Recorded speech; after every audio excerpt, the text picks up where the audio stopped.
Would you lead us in prayer? If you care to join with us in a word of prayer before the meeting. Father God, once again, we come before you and we thank you for this day. We just ask, Father, that you might give us wisdom as we conduct the business of this school corporation. We always want to lift up our men and women who are in the military, protecting us here and abroad. Father, also our first responders. We come here today to honor some students, and we thank you for these students and their families. And just ask you that you might bless them in a very special way.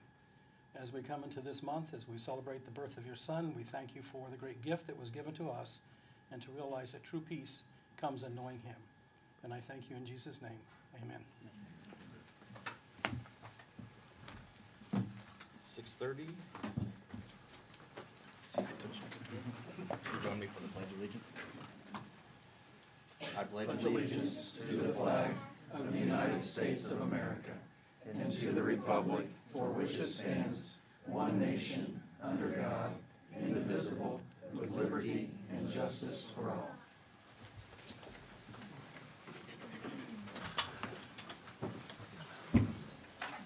We are starting off with our Student of the Month. Our first student of the month is Abigail Grismore.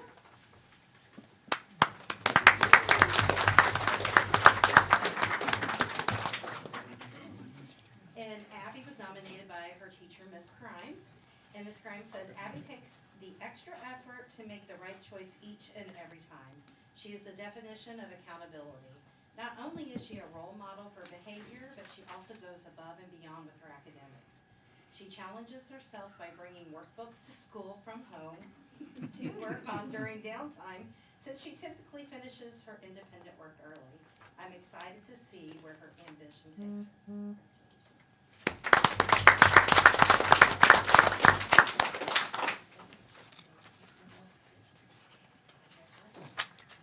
Next, our intermediate student is Adeline Kenson.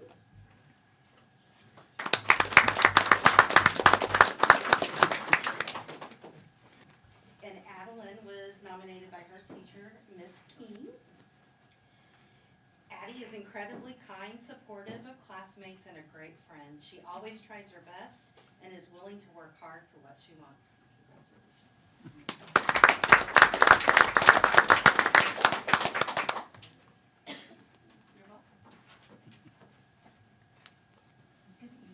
Our middle school student of the month is Charlotte Arthur.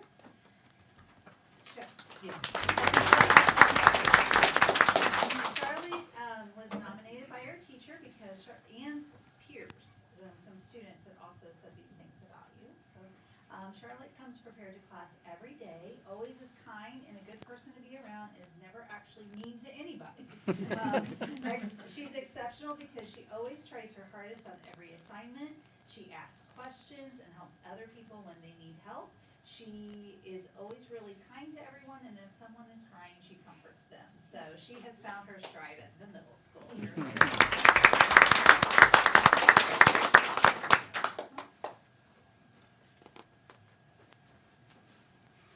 Good evening at the high school.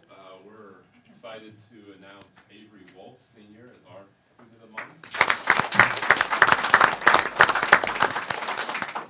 This one wasn't very difficult. Avery has recently completed her Lilly Scholarship applications, interviews, and she is one of the finalists from our school. So we were lucky to have Aubrey Pearson, I think a month or two ago, and Avery's the other half of our two seniors that are Lilly finalists. Should find something out this month, hopefully, but right now she's ranked first in our class. She is a class officer with our student government. She's the NHS vice president, co-treasurer of GLAM. I always like to look at their schedule. She's in 5 AP classes, so I was like, whoa. So her whole day is spent with AP classes, which those are the most rigorous classes that we have to offer. She coaches Little League softball. In terms of sports, 3-time regional qualifier in golf, and she was the captain last year of our softball team, and she's going to go to Franklin and play softball and study or major in biology. So Avery Wolf.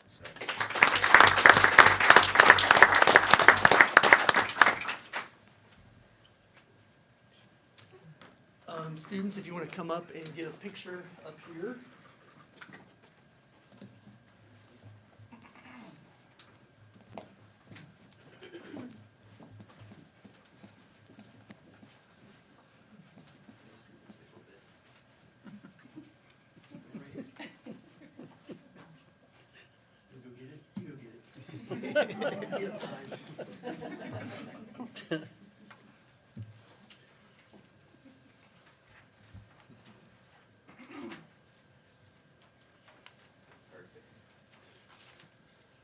Alright.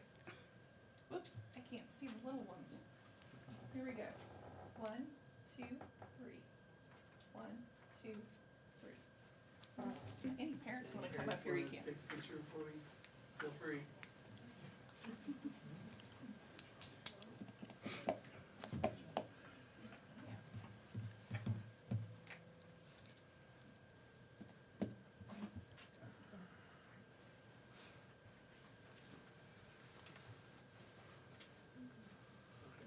Congratulations. Good job.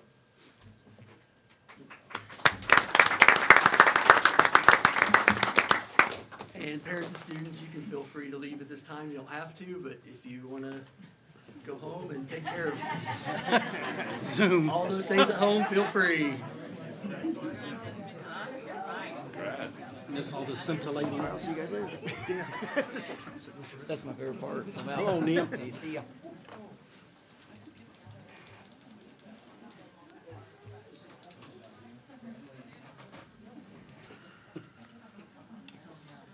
All right, so now we'll be ready for the Monroe-Gregg High School highlights. Yep. All right, well, I'm going to try something new, use the podium today that Mr. Janes provided. I was hoping that this would be a historic presentation because on Saturday, there was a real possibility that Purdue could be #1 in basketball and IU could be #1 in football at the end of the evening. And we got the IU #1 in football, but Purdue didn't hold up its end of the bargain. So, that never seemed to. Then we got Daniel Jones and the Colts on Saturday or Sunday. So hopefully we get things going again. At the high school, this will be a pretty brief presentation, but 3 things we're going to talk or just show you some of our groups and our students celebrating their successes. We do have a new final exam schedule this year that we're going to roll out that I wanted to share. And then at the very end, we've got about 3 minutes of Mr. Janes's TV broadcasting class doing an MHS happenings that was featured on Wish TV8, and I think they did a really great job as always. So I just wanted to play that real quick. So starting off, just to talk about some of our successes, and again, we just went over that again with Avery and Aubrey Pearson. It's a really big deal to have Lilly Scholarship finalists. It's a really big deal to get recipients as well. I feel like we've got a pretty good shot with these 2 young ladies. They've just been amazing for us, and we'll find out here in December. But, they've got to fill out applications. They got to get recommendation letters, and then there's interviews. And so this is every county in the state of Indiana has Lilly Scholarship winners, recipients. And so our 2 young ladies are competing with Eminence and Mooresville and Martinsville and Mooresville Christian students here in the county. So we're keeping our fingers crossed with those. And then just moving on, this is kind of the way we set this up. I want to thank Mrs. Armour. She helped me out a lot on this because if it wasn't for her, I wouldn't be able to put this together probably as quickly. But we want to talk real quick about our final schedule. So I talked to our staff not too long ago, and they know, I mean, I've been here for 25 years, so I don't like change, and I like comfort. And as you can tell, I've been here that long. And so for 13 years as the high school principal, we've had the same final schedule. As assistant principal here for 9 years, we had the same final schedule. And so we're getting so many new teachers from outside our district that brings some amazing ideas to us. And this is one that we've been working on for a while. And so just to try to hit some of the highlights here, because there are there's some challenges with this because we share staff some of our staff works with the middle school. Middle school students come to our building. We've got Area 31 students going to Ben Davis. We've got a lot of moving parts. So we are going to, the way it's happened in the past, we would always take Thursday right before Christmas break and do finals in periods 2, 4, and 6. And then on Friday, the last day of the semester, we would wrap things up with 1, 3, 5, and 7. And I was always grateful when I came to the high school because I'm like, you know, we got finals going these last 2 days. Everything runs quiet and smooth. Unlike when I was in the middle school trying to figure out what to do with these guys for basically a whole week. They're pretty wound up. So we are going to have our middle school students, our 8th graders, they're going to take their finals on Wednesday. So any high school teacher, any 8th grader in a high school class, they will take their final that day. So that takes care of our 8th graders. They will not be with us on Thursday or Friday. On Wednesday, we just have one final scheduled, and that's period 7. What we really like about this schedule is instead of a 45-minute block for a final, our students will have close to 70 minutes. And we also are really happy and excited that we've got a review period in front of that final. So we've got a 40-minute review period before the final. And so that even gives like our science teachers even more wiggle room if they were wanting to give an even longer final than say 60, 70 minutes. Because in the past with the 45-minute time block, you know, teachers were given multiple finals and multi-day finals. And with today's technology, it's kind of hard to send kids home, bring them back. And so this is probably a little more collegiate. This is a little more, I think, put some integrity into our final schedule. And, you know, for some of our students, finals won't mean that much. If they got too high percentages for the first 9 weeks and second 9 weeks, but our finals do carry a weight of 20% for their semester grade. And so this is their transcripted grade. This is their semester transcripted grade that colleges will see and determining their class rank and whether or not they have the credits for their diploma. So Wednesday, we're going to go period 7 at the end of the day. And then Thursday and Friday, both those days, we've got 3 exams scheduled in those days. Thursday, we're going to go 2, 4, 6. And on Friday, we're going to go 1, 3, and 5. So the challenges with the lunch period, we're going to use that advisory period that we started this year at the high school, kind of piggybacking off what the middle school had done before. And we're going to have our kids go to the advisory. So we'll feed our 9th and 10th graders first, and then that's what the A lunch is, and then we'll feed our 11th and 12th graders second. And we'll do that on both days because remember, we're not going to have middle school students. So the great things that we're looking forward to is just giving our kids more time. I think that's the big thing. They'll have more time to take this final. That might be a good thing or a bad thing. We might be giving teachers more time to come up with big, ugly finals too, tough finals. So we'll see how this goes. We plan on doing it again at the end of semester 2. And so we're excited, and that's going to be next Wednesday, Thursday, and Friday. We have put a parent square out, and I know the students know about it. Things that concern me, other than just, like I said, change that I don't deal well with, but things that concern me would be probably the biggest thing is that we're having to jumble the periods up a little, so we're going to have to ring the bells manually. That shouldn't be too big of a problem. We've done that before. And then just like maybe students trying to leave, getting their parents to call in and sign them out if they don't have because the schedule is going to be different. You give high school students about a month to look at a schedule, and I promise you they will find every loophole in this thing possible. So we'll find that out too next week. So, but other than that, I think this is going to be a real nice tradition. I wouldn't say tradition, but a lot of schools are using this, so optimistic about that. So we can move on. Any questions about this schedule? This is so we, like I said, we use our advisory teachers. That's going to be how we send our kids to lunch, which that'll be a little bit of a change for them, and but that should not be a problem at all. That's what that page is. So hopefully you won't hear anything after next week, and everybody's excited and happy for Christmas break. Moving on to some more things, groups that have done some amazing things in our building. Celebrating their success. Theater and Drama just recently had a musical, and that included middle school students and high school students, called The Lightning Thief, and that was a Percy Jackson musical. We had middle school and high school students participate, and Erin Slavens, our choir teacher, she's done this musical for several years now. She does an amazing job.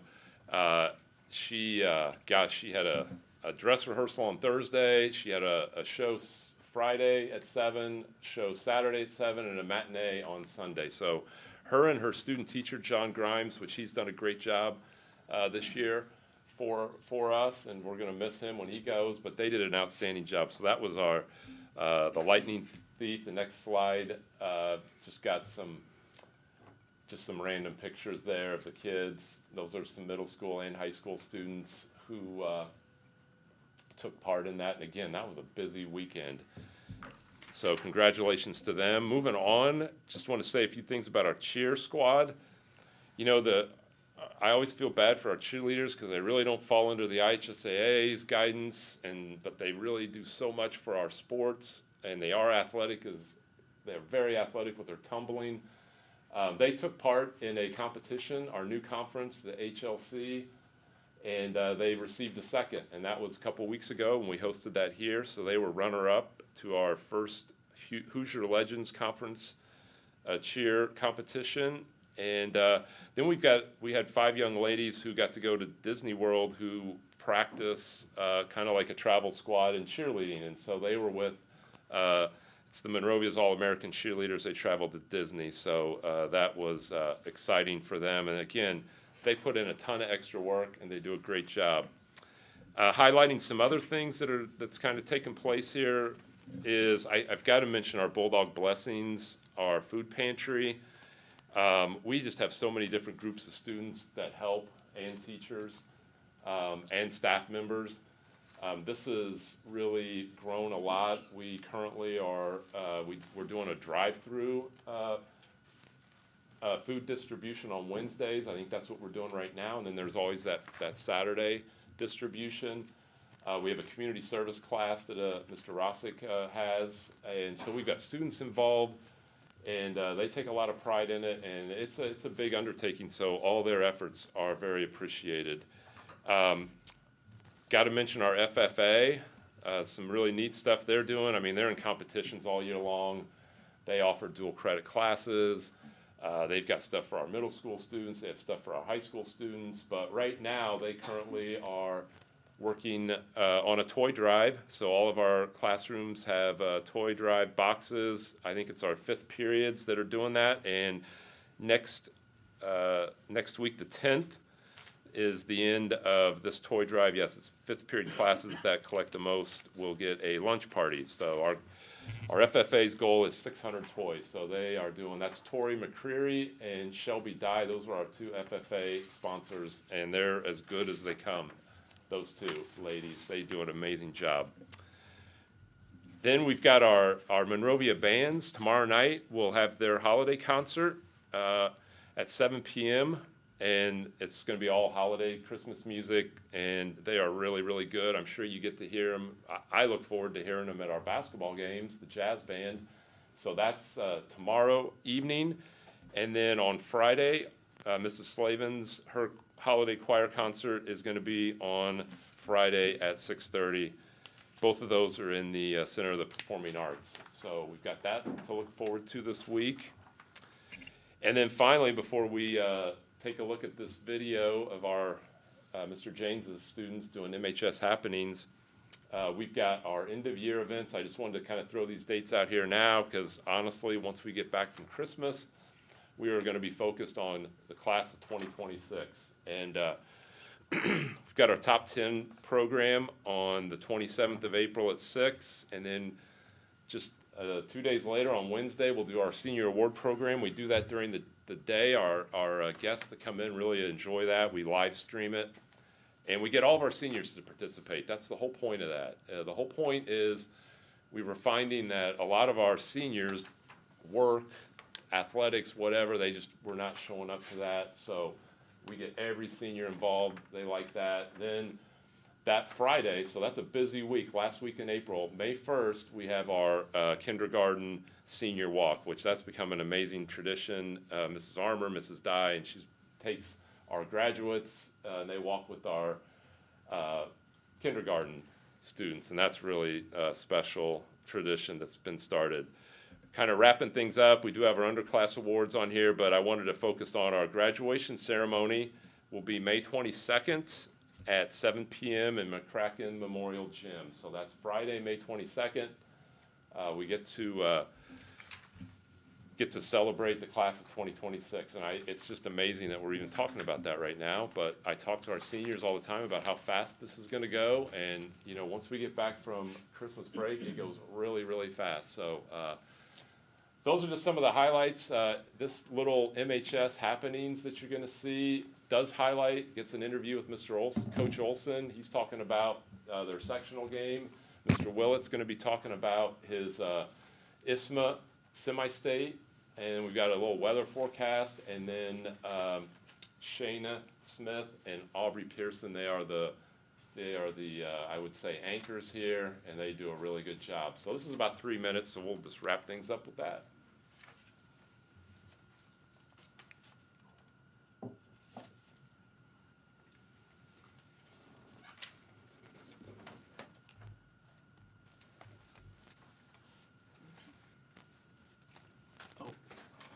Yep, it's on mute.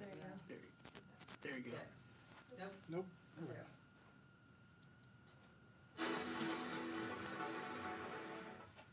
Welcome to a special edition of MHS Happenings, sponsored by Wish TV. I'm Aubrey Pearson. And I'm Shayna Smith. Today is Friday, October 31st, which means it's Halloween. If math not your strong suit, it's okay. Ms. Steinberg is happy to help Monday through Thursday at 7:15, as long as you don't wear an IU shirt. Seniors are needing help with scholarship essays. Ms. Allen offers English remediation every Tuesday and Wednesday at 7:15. If you can't make mornings, NHS study tables are available after school on Tuesday and Wednesdays in the art room. We'd like to congratulate Aubrey Pearson and Avery Wolf for being Lilly Endowment finalists.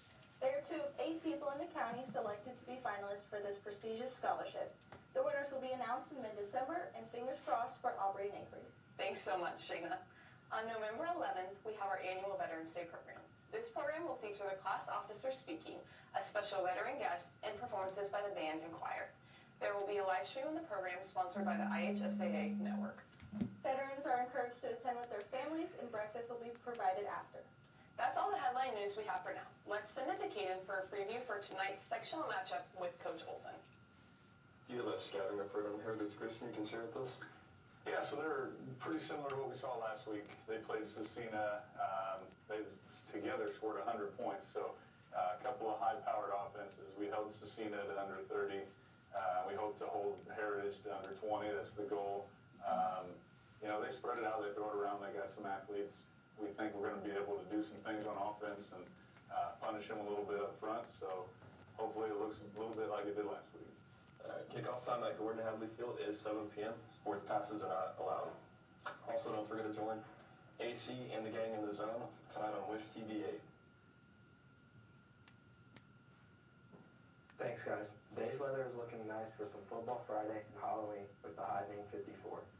This weekend's weather is looking cloudy with the highs being in the low 50s. Now here's this week's feature previewing Saturday's ISMA semi-state.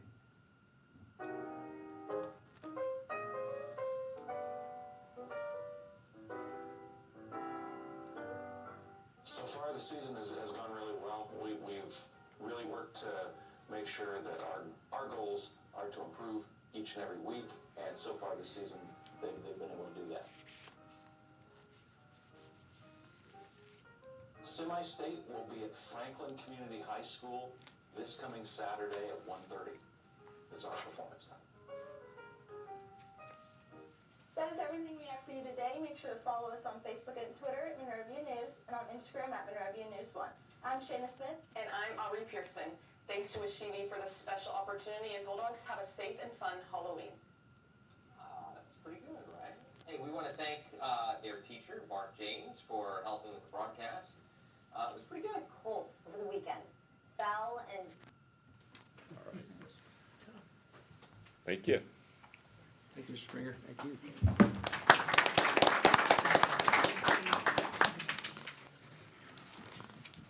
Okay, next up we have public comments. We've had 2 that pre-signed up, so Carrie will be first.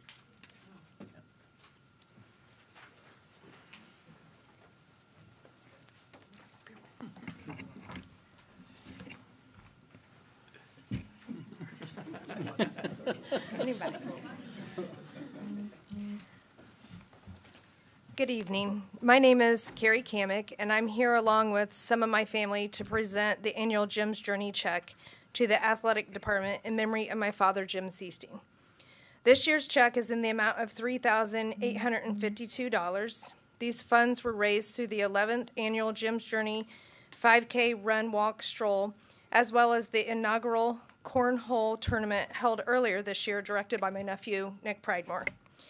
While I recognize this is a modest amount, I am hopeful that it will help provide the athletes with the equipment, uniforms, and other necessities they need to be successful. Next year's cornhole tournament will be Saturday, March 21st, and the 12th annual Jim's Journey 5K is scheduled for Saturday, September 26th at 9 a.m. We hope to see everyone there. Thank you.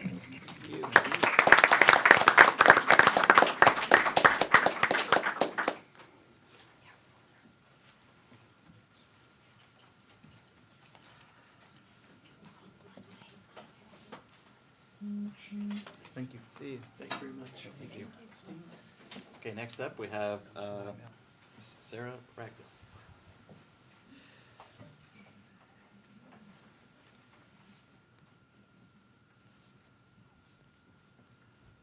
Hi, first time doing this, so Yep.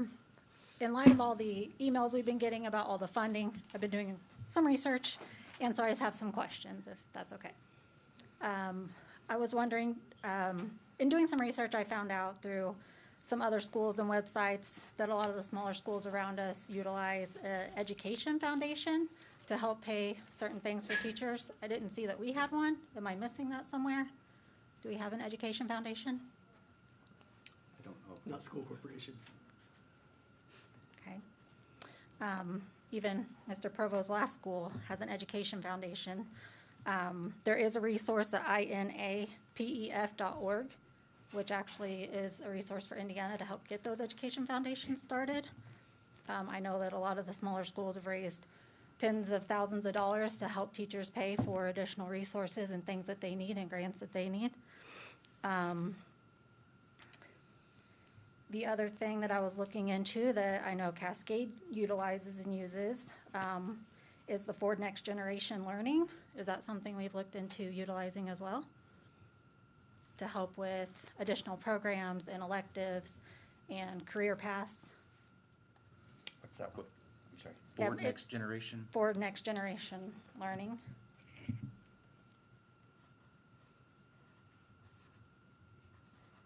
Okay. I also know that we're members of the CIESC.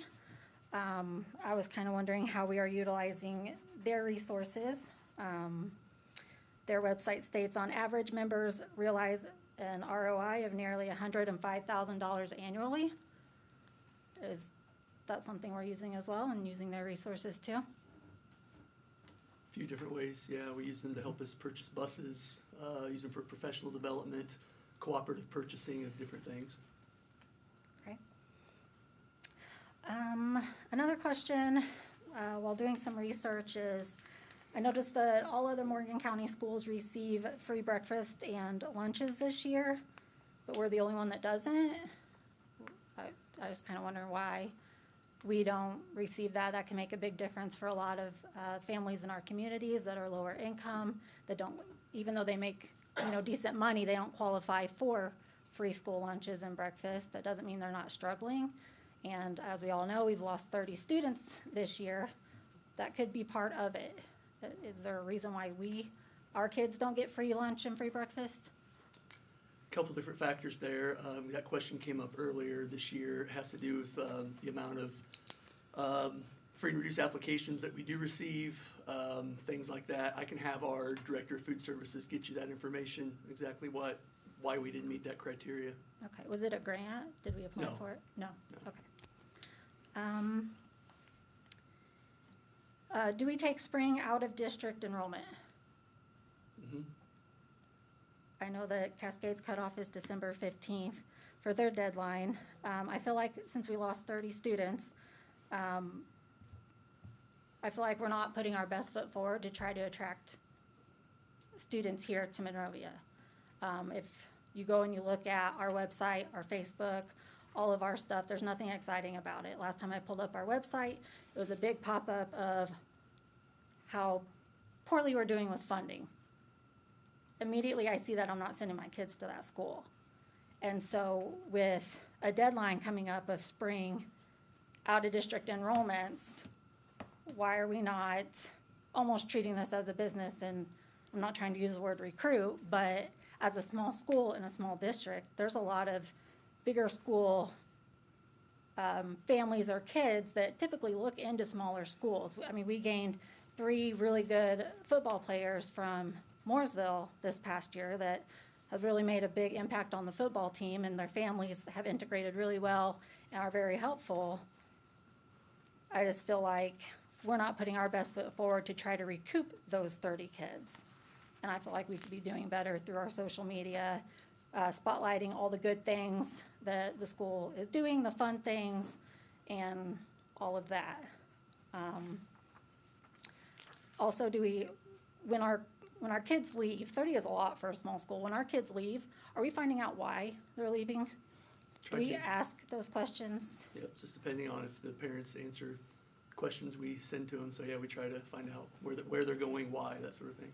Okay, because I did ask quite a few parents that left. I asked them that exact question, is did you get asked why you're leaving? And they said no, that they didn't. I did ask them why they were leaving. I won't get into that right now, but there seems to be common denominators. And I feel like we need to fix that root of the problem so that we don't lose any more students, and that so we can gain students, so we're not losing even more funding.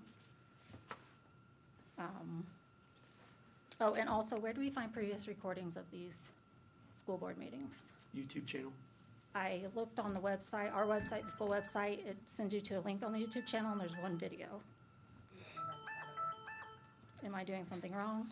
No, yeah, you get 5 minutes to speak. When you click on that link, you have to go to the side, and then they all pop up. Like, Okay. it's not directly listed under that entire link.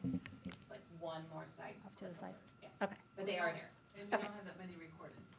Only since June. Yeah. July was the first Yes. one. I guess one thing too, and you can kind of lead me if I go wrong here, right? I think the reduction in students that you're seeing is more a result of a large graduating class than students exiting. I think our net transfer is actually fairly positive. We're taking in more kids. It's closing, but we're taking in more kids than we're losing. I mean, I don't remember, I know 2 years ago it was like 100, plus 100, right? We're taking in a lot more students than we lose just on like the transfers. But I think what you're seeing this year's drop, and correct me if I'm wrong, is last year's class, and we've been watching them for 12 years, was just like this unusually large class that graduated, and it's not being backfilled by a class of the same size. So we graduated like 150 kids, and we brought in 120, which is much more normal. I think that's what you're seeing on the Okay, yeah, it was On the the 30 enrollment. that I was concerned mean, about, but I don't know if those numbers tie exactly, Yeah. but I mean, I think that's the biggest thing we're seeing this year on enrollment drop is that. I mean, look, there's students leaving, we're aware of that, but. Yeah. But I do think that that's in play as well.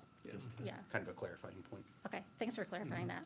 I do still feel like we're losing a lot of students for Were the, certain was the majority reasons. of your the people you talked to, were they going to play sports at a different school? No. Or- No, it was No. academics? Yep, it was academics. And yeah, we're losing a lot Did to Cascade Public, and other Plainfield. public schools? Do you Cascade know? and Plainfield. We've even lost some to Eminence. And they don't play sports? No. We're One also- one child does play sports, but That's not the reason I why was they just left. curious how that. I know that we're Yeah. also losing some to the parochial schools also. The what, I'm sorry? The parochial schools, private schools, Oh, okay. yeah. Yeah, Mooresville Christian, when they expanded their high school, kind of put the hurt on as well. Yeah, as well as they did Mooresville. Mooresville lost quite a few to MCA. But the point's still valid. I mean, Yeah. it's- Thank you. Thank you. Great, thank you.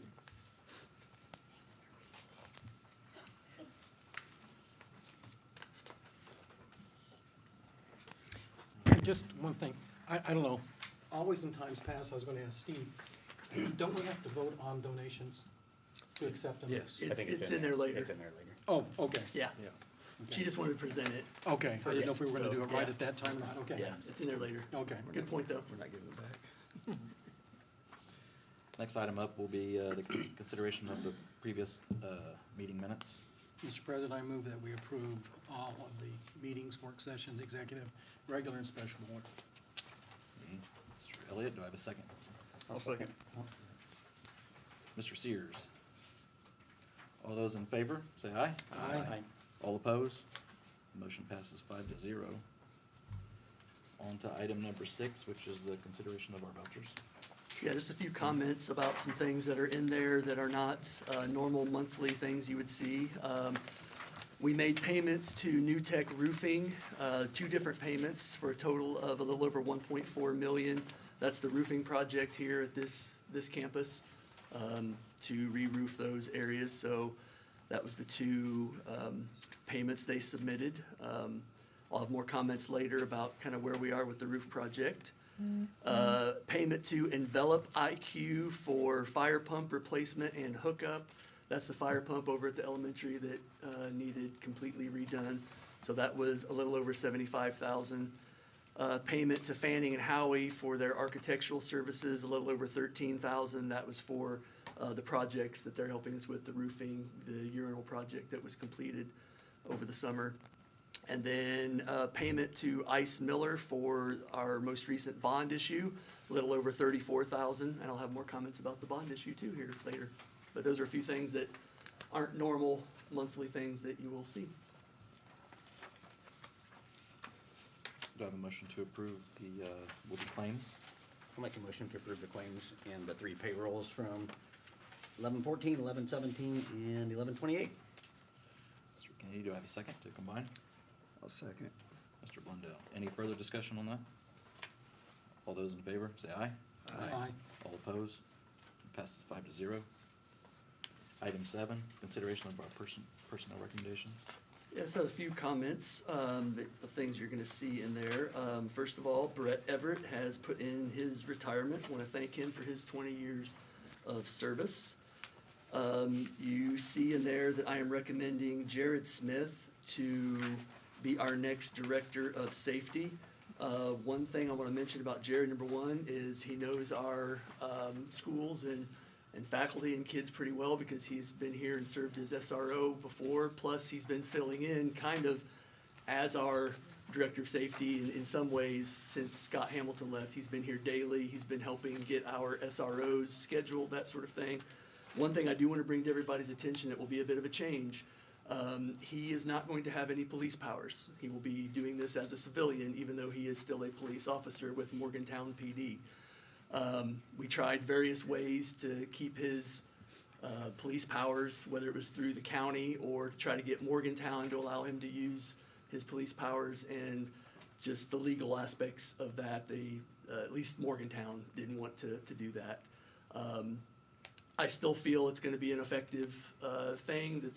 It's kind of a growing thing where school corporation safety director is not a police officer. It's a civilian with a background in law enforcement and things like that. So I think he'll still do a great job for us. We're still going to have SROs in our buildings daily, so we'll still have a police presence. Just it's a little bit of a change because you've been used to having a director that actually has police powers, and he will not. So just want to make that very clear. I think that's my main comments on personnel. Do we want to do one at a time? Do we want to do I have a motion to approve certified? I'll move to approve certified. Second. Mr. Kennedy, Mr. Elliott. Any further discussion? All those in favor, say aye. Aye. All opposed? It passes 5-0. Moving on to our classified. Do I have a motion to approve? Make a motion, we approve classified. Mr. Sears, do I have a second? I'll second. Good. Mr. Lundell, any further discussion on classified? Just a quick question on the security officer, like, because he's not a uniformed police officer, that leaves 2 uniformed police officers in our buildings, right? Correct. Will they be in the elementary and then like kind of roam in high school, middle school, is that kind of the thought now? So Yeah. there'll be one in each building? Yeah, essentially, yeah, that's what we're gonna try to do. Is that what the, kind of the plan is? Yep. Okay. All those in favor, say aye. Aye. All opposed?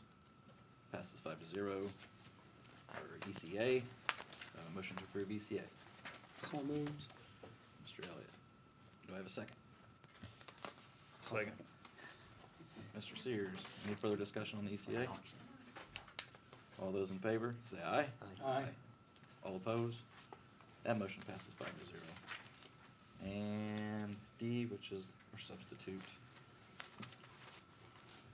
Make a motion, we approve the, as presented. Mr. Sears, is there a second? I'll second. Mr. Blundell, any further discussion? All those in favor say aye. Aye. All opposed?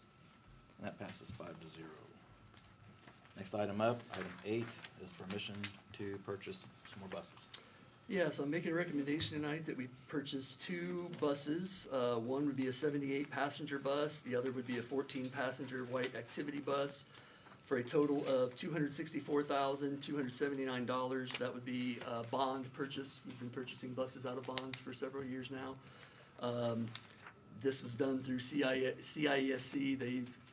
They put out the RFP for all the schools within their membership, and then we can use that RFP as a way to purchase buses. So I want to say thank you to Manette and Perry for taking the lead on this. So that's the recommendation I'm making to you. I'll move to approve. Second. Mr. Kennedy, I see they're giving us a little better trade-in now. Yeah, yeah, We didn't Perry have to was happy to do that instead of going to auction this time. Yeah, I don't know if we get that lucky every time. Yeah. all those in favor of purchasing the buses, say aye. Aye. All opposed? It passes 5-0. Item 9, permission to advertise a request for the district camera equipment. Yeah, just asking you tonight to allow me to put out an advertisement where we will request any companies who are interested to give us bids on camera equipment for the entire corporation. That would be our security cameras indoors and out. It's time to get those replaced. They're aging. In a lot of places, we can probably put in fewer cameras because they're so much better. You get wider angles and things like that, so we might not even need as many. So I just want to ask you to allow me to request for bids on those. I'll move to approve. Mr. Kennedy, is there a second? I'll second. Mr. Sears, any further discussion on the, I would just note that that was referenced in the facility study. Yeah. As an a issue? high need, I think it was a 1.5. Yeah. So it was definitely called out there, so I appreciate that, cause I like to kind of cross-reference, so worked perfect for me this time. yeah, it's gonna be nice to be able to reference that now. It is. All those in favor, say aye. Aye. All opposed? Passes 5-0. Item 10, permission to purchase the new high school bleachers. Yeah, I have some discussion for you here to talk to you about the process of what led me here. So every year we have all of our bleachers inspected. That's both indoors and out. Went with a different company this year. Went with Lee Company, who's very well respected in not just this state, but the Midwest. They actually inspect basketball goals and things like that, so I switched to using them for that too. And they're the same ones that replaced our the seats, not the whole bleachers, but just the seats in the middle school was Lee Company. So when we had those inspected, those in the varsity gym came back not very well maintained. So at one point I thought we were just gonna be able to replace the seats. And then when they did some inspections right away, just before they did the full inspection, they came in and just did a rudimentary look at some things, and we noticed there were some areas of the decking that you would, walk on in between the seats that were not in real good shape. There's no danger of people falling through, but they need replaced. And then when they got to the underneath structure, it was even worse. We had some areas of where parts cannot be, they can't get parts for these bleachers anymore due to the age of them. They were going to have to weld some areas because they can't find parts. There was motor issues of bringing them in and out. That's why they have not been put back in, I can't remember how many months now, John? Quite a few? Yeah, so we haven't moved them at all because of the motor issues. So they came back with some suggestions. One suggestion would be to replace seats and just do repairs underneath of there. And that includes replacing some of the decking. And that was going to be a little over $300,000, I think $350 something, I think was what it was. I have it here, but yeah. Or they gave me a quote to do an entire replace. That's everything. They rip everything out, put in a whole new structure. And that came in at $529,000, just a little over that. To me, it was kind of a no-brainer to replace it all. One thing you're going to notice, I'll talk more about the facility study for everybody here in a second, or a little bit later, because it did come in and it's complete now. They don't reference it really in there. I didn't find it anywhere, which is kind of strange to me. But where I'm coming from on this is, even though they didn't reference it, number one, it's becoming a safety issue, in my opinion, with the issues on there. So at minimum, we're gonna have to repair what's under there, and the expense of doing that versus replacing it all, I don't think makes much sense. Number two, it is, the gym gets used constantly, and it's something that our community is gonna be in, looking at. It's used for graduation, sporting events, you name it. Kind of becomes a flagship of your corporation in some ways. So that's the other reason why I'm recommending that we do this.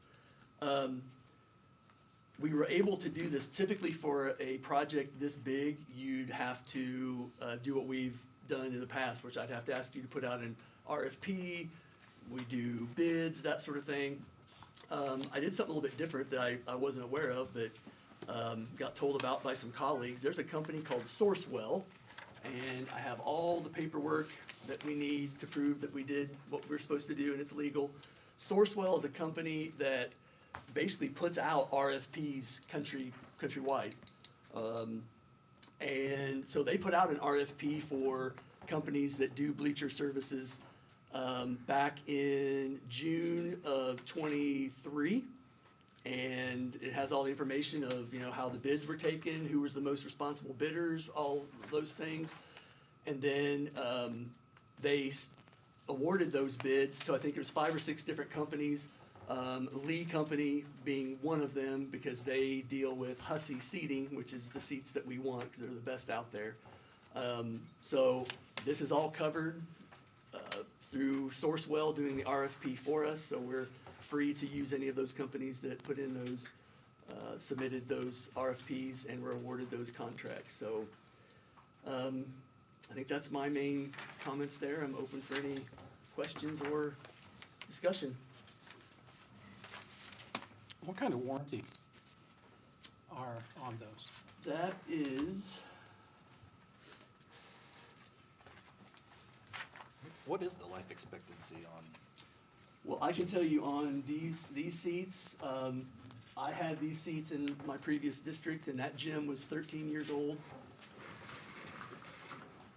I'll set this out here for afterwards, people can see. Lee Company just did some renderings of what the seats in the gym could look like. Those are the seats right there. They're very well reinforced. Anyway, we had 13-year-old gym, and there wasn't a single cracked seat in there at all. They're very well done. So, back to warranty.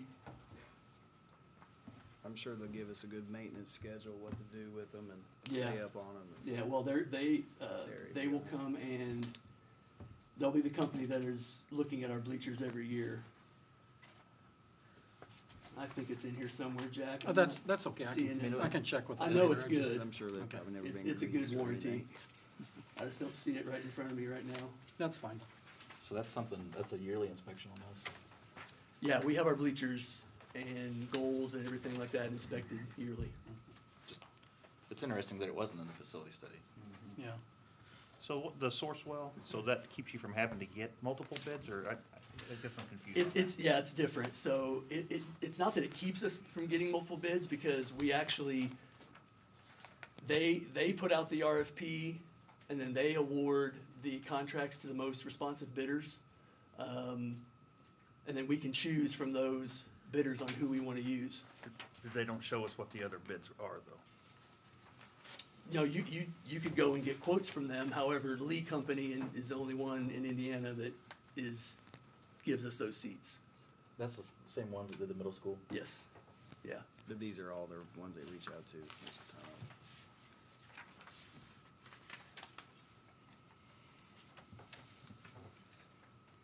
I mean, I know those are the seats we wanted, but I mean, should we still get other bids from, I mean, just so you have, just so you have examples, or does it matter? I honestly, I don't think it's gonna matter, because like I said, any other vendor who is gonna have those seats for us is gonna be from out of state. They're gonna travel here. I just know that most people that I know around Indiana that puts in bleachers uses Lee Company. And I think about 14 or 15 different schools that I know of have used Sourcewell in this exact way to do full bleacher installs. So Sourcewell, who's installing it then? No, they're just a company that does these RFPs. So they do it for everything. Oh yeah, they do RFPs for anything you'd want. anything you can think of. With the school. And it's not just for schools either, Oh, it's okay. for industry. Yeah, serving government and education. Yep.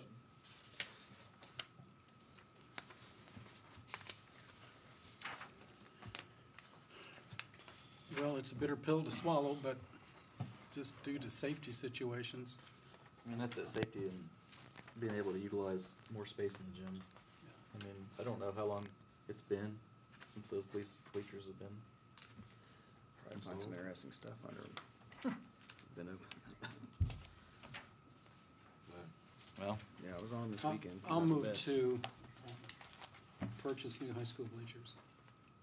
Mr. Elliott, is there a second? I'll second. Mr. Sears, any further discussion on the high school gym bleachers? All those in favor of the purchase, say aye. Aye. All opposed? Nay. Motion passes 4-1.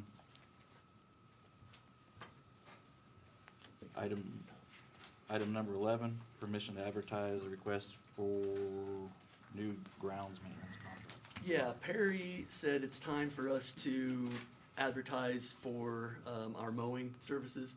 I think we've used Parks for we've renewed with them a couple times now, and he felt it's time just to put that back out for for bids. So I'm just asking you to allow us to advertise for that.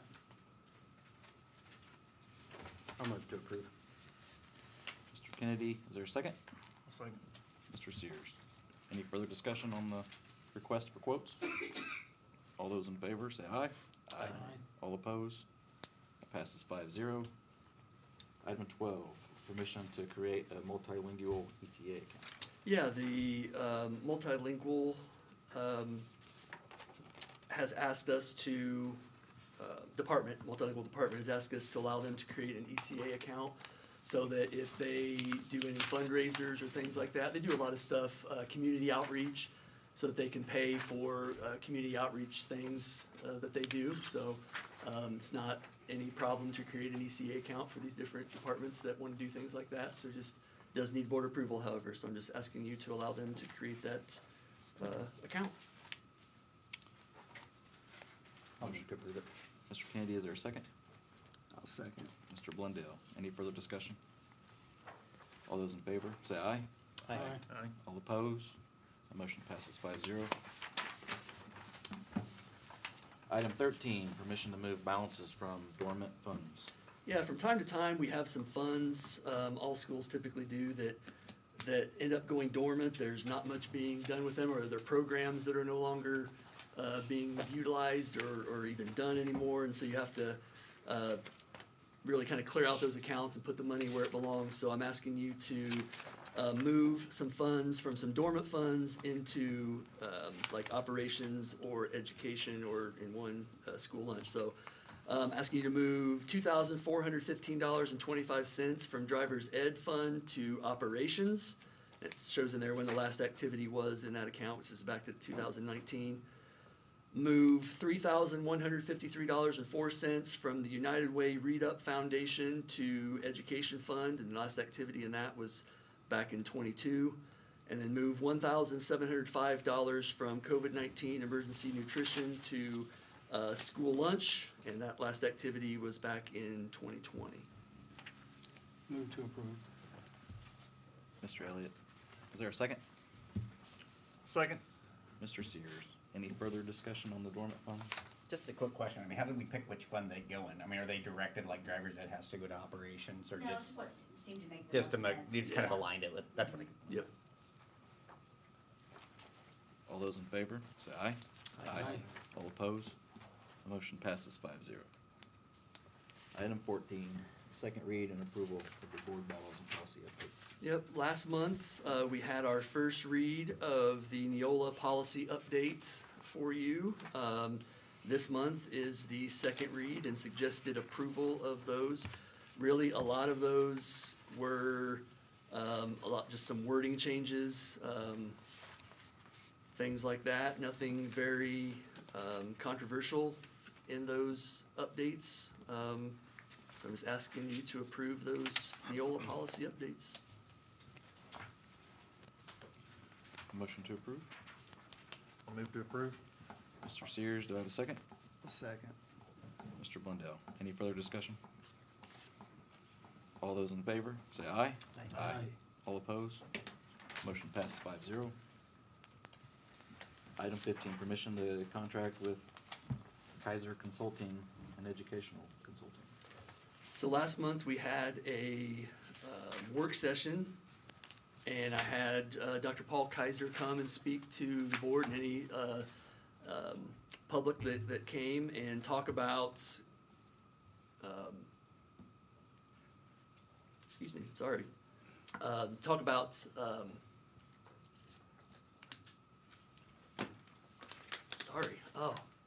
talk about referendums and what it would take to possibly run and win a referendum, but also, the other thing we talked about. Strategic planning. Thank you. I was losing my planning. words. Strategic planning. I would like to contract with him and have him come and help lead us through the strategic planning part. Obviously, there's more discussion that needs to take place on the possibility of a referendum and that sort of thing, but one thing is definitely known: if we're even gonna go that direction, we have to have a strategic plan in place, and I think he'd be the perfect person to help lead us through that. He would charge $5,000 for his fee for that, so I want to be upfront with that. But I think we would get a lot out of his leadership in helping lead us through that strategic plan. He kind of took us through what that would look like. There would definitely be some public meetings where we could have input from the community on where they want to see this corporation go and that sort of thing. I think we can piggyback those meetings and have it deal with our facility study too, as we can get input on where we want to head with our facility. So then we can kind of kill two birds with one stone and not have all kinds of meetings on the two different things. I think it makes sense to hold those together because they both go hand in hand in my opinion. So that would be my suggestion to you, is to contract with him to help lead us through that. I'll move to approve. And this is only on the strategic plan portion Correct. at this point, right? Correct. Okay. Yeah, I move to approve. Mr. Kennedy, is there a second? I'll second. Mr. Sears, any further discussion? All those in favor, say aye. Aye. All opposed? Motion passes 5-0. Item 16, permission to receive our donation to the athletic department. Yeah, The Jim's so, Journey event. yep, I already had the presentation during public comments. Just want to say thank you to the donation to the athletic department from Jim's Journey. It's a wonderful thing they do for us. Move to approve. Mr. Elliott, I'll second. Mr. Blundell. Any discussion? All those in favor, say aye. Aye. All opposed? It passes 5-0. Item 17, other. Yeah, I have a few things to just talk about here, other discussion. I want to bring up the facility study. Facility study is done. I have it. Everybody's gonna be able to see that soon. The board already has a copy. There's gonna be some hard copies that are gonna be in each building, but I'm also gonna have electronic copies that staff is gonna be able to see also. And we're gonna put an electronic copy on the website for community members to see also. Mr. Janes and I are gonna do an interview that will go out to everybody that will hopefully give some information on kind of how we've gotten to where we are with the facility study and kind of what comes next. How is everybody gonna get it? How are you gonna see it? How are you gonna have input on it? So be on the lookout for that interview to come out, but you'll get to see the facility study very, very soon. The roof project, as I mentioned before, it's reaching the finish line. They're basically at the punch list phase now, so the bulk of the work is done, and now they're just kind of working on things that our rep from Fanning and Howey has noticed as he's done his inspection of things that need to be kind of buttoned up there. So I'll let you know when that has reached full completion.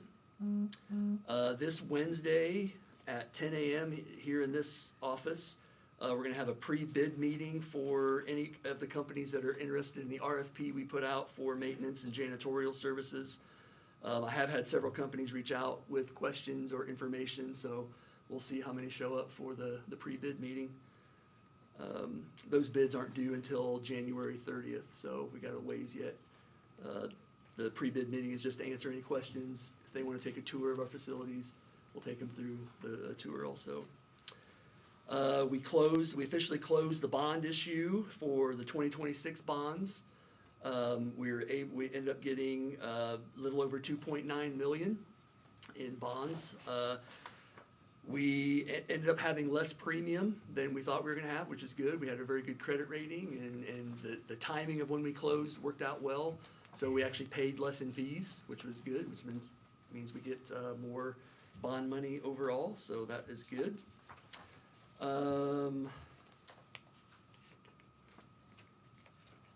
Want to say congratulations to Ava Elliott, who was the champion at 110 pounds in the girls wrestling tournament this past weekend. We had a wrestler, Hesmaylee Joseph, finished third. Kaylee Williams was fifth. Basketball teams are off to a good start. Girls basketball's 5-1 so far this season. Boys are 2-0. Mr. Springer already mentioned the cheerleading team and that they're doing well. I think that's it. I think too, just kind of to piggyback on your comment about the facility study, I think the other piece of big work to do is prioritize those projects, right? I mean, Right. we have millions of dollars worth of projects, and we gotta kind of start to prioritize that. I think that's part of the strategic plan. Correct, yeah. And if not, it kind of piggybacks on there, so. Yeah, what we hope to get out of the strategic plan combination facility study meeting is to get things prioritized. We want to hear from staff and community on what our priorities are. You know, this isn't my priorities, it's not just the board's priorities, it's the community's priorities. So yeah, we all need to come together and decide what we want to do, because there is all kinds of projects but limited funds, 100%. Moving on to final public comments. If anybody has any comments on the meeting.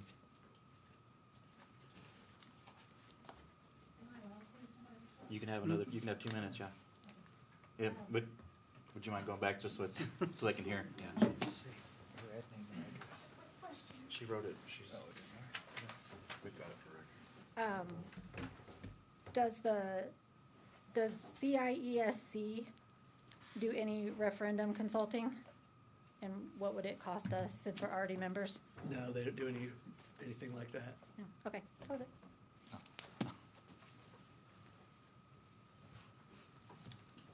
Any other comments? No, I just need a motion to adjourn. So moved. Mr. Mr. Elliott. Do I have a second? I'll second. Mr. Blundell. All those in favor say aye. Aye. All opposed? 7:33. Merry Christmas and Happy New Year. Yep, thanks.